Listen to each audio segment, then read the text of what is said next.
কেন মন চেয়ে আকাশের পানে আমাকে খুঁজো কখনো যদি হঠাৎ এসে জড়িয়ে ধরে বলো ভালোবাসো।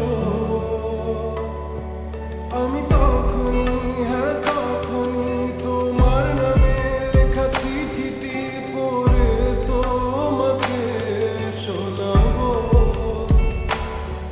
ঠিকই তখনই তখনই ভালোবাসি কতটাই আমি বলো কি করে তোমায় বোঝাবো। তুমি বুঝনি আমি বলিনি, তুমি স্বপ্নতে কেন আসনি, আমার অভিমান তোমাকে নিয়ে সব